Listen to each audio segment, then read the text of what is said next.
Hello मित्रों, नमस्ते।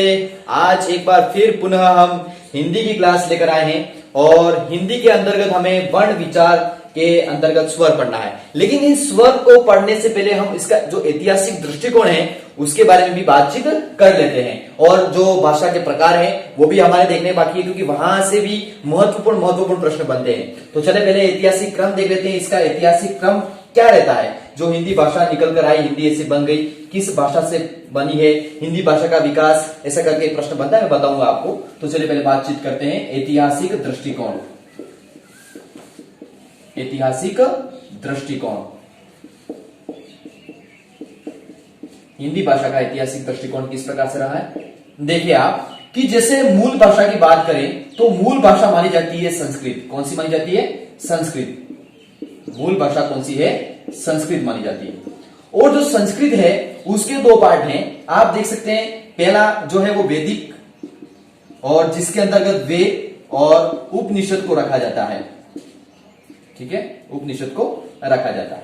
और दूसरा जो है वो है लौकिक। क्या है? लौकिक, जिसके अंतर्गत आप देख सकते हैं अभी डीडी नेशनल पर भी चल रहा है रामायण महाभारत, तो वो एक लौकिक है। ठीक है, ये ध्यान रखिए आप। तो वैदिक जो है, अब ये इसका विकास क्रम आगे क्यों नहीं बढ़ पाया? तो विकास क्रम आगे नहीं बढ़ पाने का कारण यही है कि ये बहुत ही कठिन है। क्या है? कठिन होने के कारण इसका विकास क्रम आगे नहीं बढ़ पाया।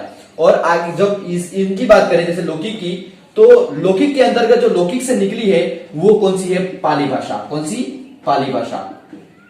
और जो इस पाली भाषा को जो अपनाने वाला जो धर्म था वो धर्म कौन सा था? बौद्ध धर्म। कौन सा धर्म? बौद्ध धर्म इसको अपनाने वाला धर्म था, जिसके अंतर्गत ग्रंथ चलते हैं, त्रिपिटक ग्रंथ चलते हैं। त्रिपिटक ग्रंथ चलते हैं। और आपको पता भी है इतिहास के अंतर्गत त्रिपिटक आपने पढ़ भी रखे होंगे। सूत पिटक, अभिधम्म पिटक, विनय पिटक, ये 3 पिटक इधर चलते हैं। इसके बाद पाली से जो भाषा निकली है वो कौन सी है? प्राकृत भाषा। कौन सी भाषा?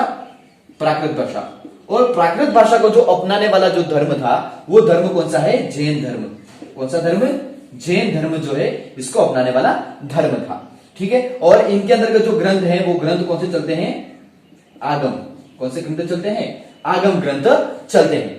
प्राकृत भाषा का जो एक प्रकार है उसके अंतर्गत एक प्रकार आता है अपभ्रंश। अपभ्रंश आता है, जो क्या है? भाषा का यानी कि जो लिखने का जो तरीका है उसका बिगड़ा हुआ रूप माना जाता है। बिगड़ा हुआ रूप क्या है? अपभ्रंश। और अपभ्रंश के अंतर्गत देख सकते हैं आप शौरसेनी, और शौरसेनी से निकला है हिंदी। क्या निकला है? हिंदी। तो इस तरह से हमने इसका जो ऐतिहासिक दृष्टिकोण है, आप देख सकते हैं मैंने इसका पूरा ऐतिहासिक दृष्टिकोण बता दिया है। तो हाँ, तो मैं आपके सामने एक प्रश्न लिख रहा हूं इसके संदर्भ में, ऐतिहासिक दृष्टिकोण के संदर्भ में। जैसे आप प्रश्न को देखें, हिंदी भाषा का विकास किस भाषा से हुआ है?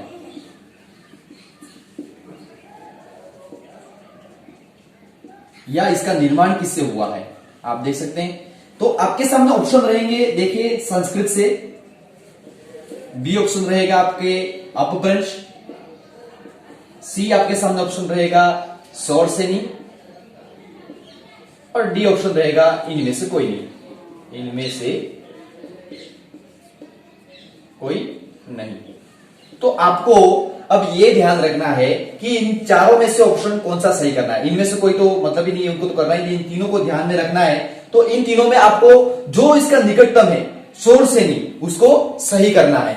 ठीक है, अगर शौरसेनी नहीं दे रखा है तो आपको क्या करना है? अपभ्रंश भी नहीं दे रखा है तो आपको अपनी मूल भाषा कौन सी करनी है? संस्कृत। ये आपको ध्यान रखना है। ठीक है, तो ये हमने अच्छी तरह से इसका ऐतिहासिक दृष्टिकोण देख लिया। अब थोड़ा भाषा के जो प्रकार हैं उनको भी देख लेते हैं। वहां से भी कई बार प्रश्न बने हुए हैं, देख लेते हैं उनको। चलिए, हमने ये देख लिया, भाषा के प्रकार भी देख लेते हैं कि भाषा के प्रकार कौन कौन से हैं।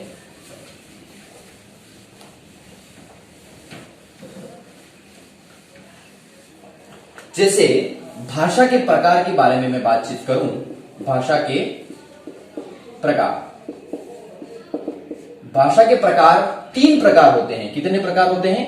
3 प्रकार के भाषा के प्रकार होते हैं। जैसे पहला जो होता है वो होता है मौखिक, क्या होता है? मौखिक प्रकार। दूसरा जो होता है वो है लिखित, दूसरा क्या है? लिखित प्रकार। तीसरा जो है सांकेतिक। ये तीन प्रकार से भाषा के तीन प्रकार मान लिए। और अब देखें मौखिक क्या होता है। मौखिक का मतलब आप सभी जानते हैं, बोलना, जो बोलते हैं वो क्या है? मौखिक। मौखिक में क्या होता है कि जो लोग साक्षर नहीं होते हैं वो भी भाषा को सीख सकते हैं, सुनने के माध्यम सुन के ये मौखिक भाषा सीखी जा सकती है। और लिखित जो भाषा है वो जो इससे जो परिचित है वो इसको जान सकता है, जो अपरिचित है, जो लिखा हुआ नहीं है, जो लिखता नहीं है, वो इसको नहीं जान पाता है। और जो सांकेतिक भाषा है वो बहुत ही कठिन भाषा है, क्योंकि इसको संकेतों के माध्यम से समझा जाता है, और जो संकेत होते हैं वो निश्चित नहीं होते हैं। जिसे पहले बात करें, अब इन तीनों में से सबसे कठिन भाषा कौन सी है, प्रश्न कैसे बनता है उसके बारे में बात करें तो सबसे कठिन भाषा कौन सी है और सबसे सरल भाषा कौन सी है। तो देखें, एक प्रश्न बनता है कि भाषा की जो तीन प्रकार हमने लिखे, भाषा के तीन प्रकार, उसमें सबसे सरल जो है, भाषा की सरल जो है वो कौन सी है? सरल है वो है मौखिक। कौन सी? मौखिक। और सबसे जो कठिन है वो कौन सी है? सांकेतिक भाषा। ये दो प्रश्न आपको ध्यान रखने हैं, ये भी पूछा जा सकता है। सरल भाषा कौन सी है, सबसे कठिन भाषा कौन सी है, क्यों है ये सरल, मौखिक क्यों है, हमने देख लिया। क्योंकि जो इसको साक्षर लोग नहीं होते वो भी सुन सकते हैं, सुनने के माध्यम से ये सीख सकते हैं इसको। और जो सांकेतिक माध्यम है वो क्या है? वो कठिन है। क्या है? कठिन। क्यों है? क्योंकि अब कोई जैसे पिता है, वो घर पर बैठे हुए हैं और एक मित्र है, उनके जो उसको खेलने के लिए बुलाना है, तो वो मित्र दो तालियों पर जाकर उस मित्र को बुला देते हैं, बाहर वो चले जाते हैं और खेलने के लिए चले जाते हैं। तो उसको पिता को नहीं पता है, ये सांकेतिक भाषा उसके पिता को नहीं पता है, तो इसलिए ये जो सांकेतिक भाषा वो निश्चित नहीं होती है। ठीक है। तो इन तीनों के बारे में हमने देख लिया। और मैं एक बात आपको यहाँ पर बीच में यह भी बताना चाहता हूं कि आप जो हमारे मित्र इस प्लेटफॉर्म पर जुड़े हुए हैं, वो उनके योग्यता के बारे में अगर आपको जानकारी प्राप्त करनी है तो आप उसके अबाउट में जाकर देखें। अबाउट में जाकर आपको बहुत सी उनकी योग्यता के बारे में पता चलेगा। और वो अपने स्तर पर जो विद्यार्थी जब वो विद्यार्थी स्तर में थे, कॉलेज स्तर पे थे, तो वो अपने आप में एक टॉपर है, जो आपके सामने निश्चित रूप से यहाँ पर आएंगे बोर्ड पर और आपके सामने क्लासें डाल रहे हैं। ठीक है। तो अब आगे हम बात करते हैं, हमारा जो टॉपिक लगा हुआ है वर्ण विचार स्वर के बारे में हमें बातचीत करनी है। तो चलिए हम स्वर के बारे में अब बातचीत करते हैं। हमारा जो महत्वपूर्ण पार्ट है स्वर। पहले तो मैं आपको ये बता दूं स्वर कौन कौन से होते हैं, स्वर किसे कहते हैं, स्वर के प्रकार किसे कहते हैं, ये सब बातचीत हम करेंगे। स्वर किसे कहते हैं ये मैंने पहले वीडियो में भी आपको डेफिनेशन उसकी बता दी थी, लेकिन एक बार हम फिर देखते हैं। बिना सहायता और स्वतंत्र रूप से जो बोले जाते हैं वो क्या है? स्वर है। क्या है? स्वर। अब स्वर कितने होते हैं उनके बारे में भी बहुत से कंफ्यूजन रहते हैं। कई बार प्रश्न पूछा गया स्वरों के बारे में। देखिए स्वर कौन कौन से हैं। जैसे मैं आपके सामने स्वर लिख रहा हूं, अ, आ, एक ये नया स्वर जुड़ा है, ये ध्यान रखना है। अ, ई, दीर्घ ई, उ, दीर्घ उ, ए, आई, ओ और औ। और ये होते हैं स्वर। अब पूछा जाएगा कि स्वरों की संख्या कितनी होती है, तो आपको स्वरों की जो संख्या बतानी है वो संख्या होती है 11। कितनी होती है? 11 ही होती है, ये ध्यान रखना है आपको। और आप ये भी सोच रहे होंगे कि मैंने री क्यों नहीं लिखा, तो री जो है वो स्वर नहीं है, हिंदी भाषा में स्वर वो नहीं रहा है। क्योंकि हम री जैसे बात करते हैं री की, एक री दूसरा होता है, एक री दीर्घ री भी होता है। इसका हम संस्कृत में प्रयोग करते हैं, दीर्घ री जो होता है, और छोटे का भी संस्कृत में करते हैं। और ये ना तो ये स्वर है और ये जो है वो क्या है? व्यंजन माना जाता है। जैसे कि ऐसे देख सकते हैं हम, इसका जो उच्चारण करते हैं वो री, जैसे र प्लस ई, तो इस कारण से वो स्वर नहीं है और ना ही इसको हम व्यंजन मानते हैं, इसलिए इसको हमने हटा दिया। और जो नया शब्द जो है ये जो दिख रहा है आपको, वो क्या है? अंग्रेजी से ग्रहित शब्द है, स्वर है, सॉरी, अंग्रेजी से ग्रहित स्वर। जैसे आपने अभी सुना ही है, उदाहरण जैसे डॉक्टर, कॉलेज, ये सब क्या है? ये जो शब्द बना है ये इससे ही बने हुए हैं, तो ये नया स्वर जुड़ा हुआ है, तो इनकी संख्या कितनी है? 11। और 10 जो आप करते हो वो 10 तो करना ही नहीं है। 10 स्वर नहीं होते, 10 क्या होती है? मात्रा होती है। क्या होती है? 10 क्या होती है? मात्रा होती है। मात्रा के बारे में मैं बताऊंगा आपको, मात्रा कौन कौन सी है। जैसे हम लिखे, जैसे मैं आपके सामने बताऊं, जैसे आप जैसे ये क लिखते हैं और ये अ लिखते हैं, तो इसकी तो कोई मात्रा है नहीं। लेकिन आप आ लिखते हैं तो इधर का, तो ये इसकी का की मात्रा है, ठीक है। इसके बाद ये ई, तो हम जैसे छोटी ई करते हैं, बड़ी, तो ये देखें बड़ी, ठीक है। इसके बाद ये ओ बीच में रह गया, तो ये ओ, ये इस प्रकार से, ठीक है। ये ओ, इसी ए से भी लगाते हैं, ठीक है। और आगे बात करें ऊ की, तो ये छोटा ऊ, और देख लें ये दीर्घ ऊ, तो ये ऊ। इसके बाद ये ए आई, तो इनकी कैसे लगाते हैं? जैसे कि एक जो है ये क्या है? ए की मात्रा है, और आई जो दिखता है उसके ऊपर 2 डंडे हैं, ये ध्यान रखना है आपको। ये जो 2 हैं वो क्या है? आई, ठीक है।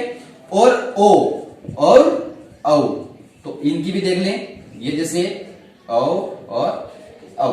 तो इस तरह से जो मात्राओं की संख्या जो होती है वो कितनी मानी जाती है? 10। कितनी? 10।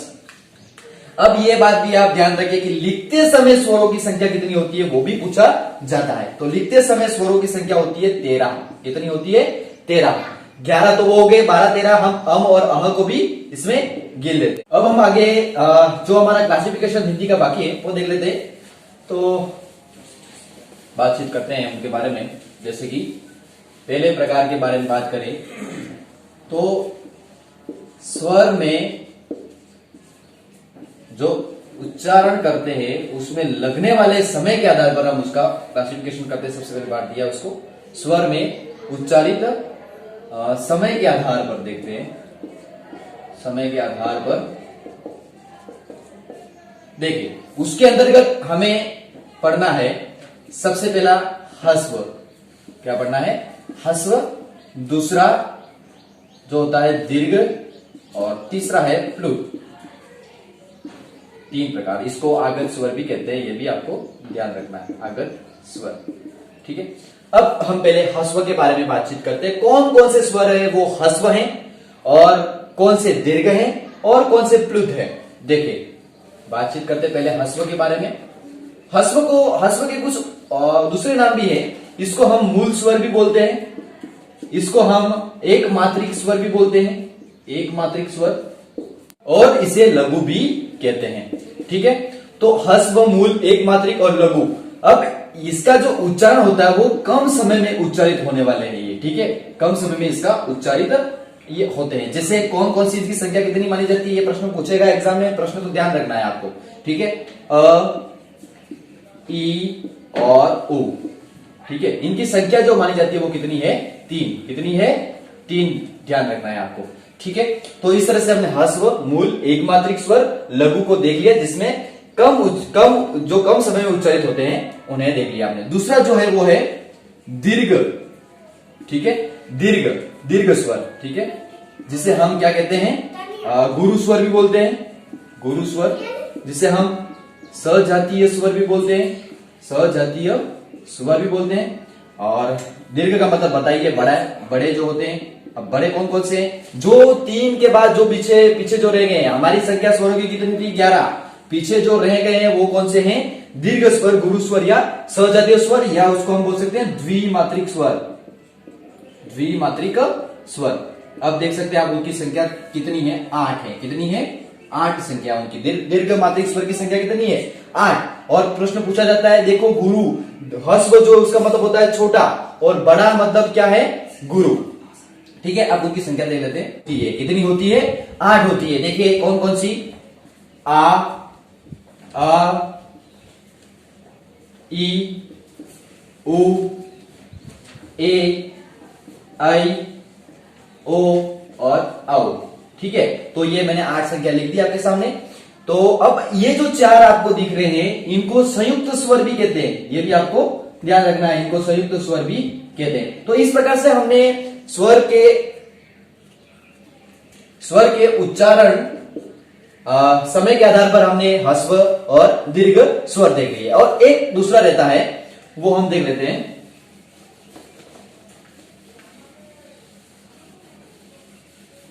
जैसे उसको हम देख लेते हैं, तीसरा जो है वो है प्लुत, प्लुत स्वर, जो होता है वो त्रिमात्रिक होता है। कैसा होता है?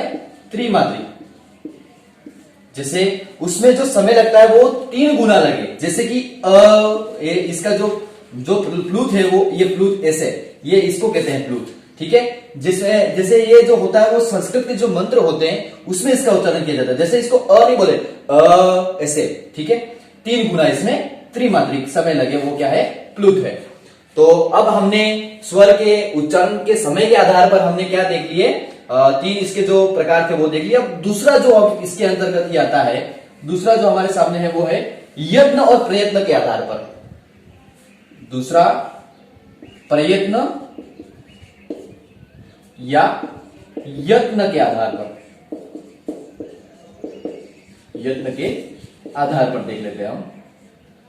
तो अब प्रयत्न और यत्न या प्रयत्न का मतलब यह होता है कि जिसमें हम कोशिश करते हैं बोलने की, कहां से इसका उच्चारण होता है, कैसे होता है, ठीक है। तो के सामने एक डायग्राम बना रहा हूं और इस डायग्राम के माध्यम से आप इसको समझ सकते हैं अच्छी तरह से, जो स्वरों के जो उच्चारण है उसको समझ सकते हैं।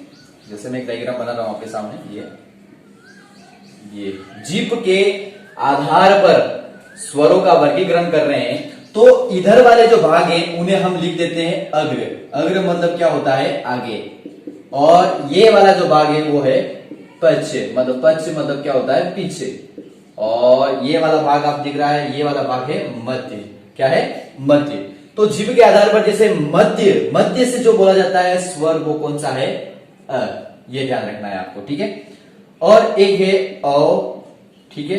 इधर मैं लिख देता हूं आ, इधर ओ, औ, इधर लिख लेते हैं, ये पीछे पीछे वाले ही हैं, सभी पीछे वाले, ये ध्यान रखना है आपको।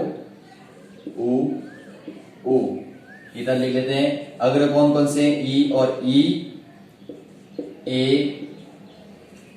लिख दिया इधर, आई, और ठीक है, ये हो गए। ये मैं लिख देता हूं इधर ए और इधर आई। तो ये जो आगे वाले जो दिख रहे हैं वो सब क्या है? अग्र। और जो पीछे वाले जो आपको दिख रहे हैं, ये जो पीछे वाले पूरी ये जो संख्या है, ये जो पूरे से किस में गिने जाएंगे? ये जो गिने जाएंगे वो किस में है? पश्च, पीछे, ठीक है। पश्च का मतलब क्या होता है? पीछे। ये सभी पीछे गिने जाएंगे। तो आपने देख लिया, ये मध्य, ये पश्च और ये अग्र। तो इस तरह से हमने जीभ के आधार पर इसका वर्गीकरण देख लिया। अब हम आगे देखते हैं मुख के आधार पर इसका वर्गीकरण किस, यत्न प्रयत्न के आधार पर जो दूसरा जो हमारा प्रकार रहता है वो है मुख के आधार पर। मुख के आधार पर स्वरों का वर्गीकरण ही कर रहे हैं, आधार पर स्वरों का वर्गीकरण। और इसको भी हम एक डायग्राम के माध्यम से ही समझेंगे। जैसे ये देख लीजिए, वही डायग्राम सेम वैसा ही रहेगा, आप समझ सकते हैं इससे और आसानी से। जैसे कि ये मैंने लिख दिया अ, आ, ओ, औ, उ, ई, ए और आई। तो हम मुख के आधार पर देखते हैं। तो मुख के आधार पर जैसे समृद्ध और विवृत। समृद्ध का मतलब होता है बंद और विवृत का मतलब होता है खुला हुआ। तो ऐसे कौन से स्वर हैं जो खुले हुए मुख से बोले जाते हैं और विवृत मतलब बंद मुख से बोले जाते हैं? और इनके अंतर्गत भी जैसे अर्ध समृद्ध और अर्ध विवृत भी आपको ध्यान रखने हैं, क्योंकि ये भी एग्जाम में पूछे जाते हैं, ये भी एग्जाम में पूछे जाते हैं। तो सबसे पहले हम बात करते हैं समृद्ध की।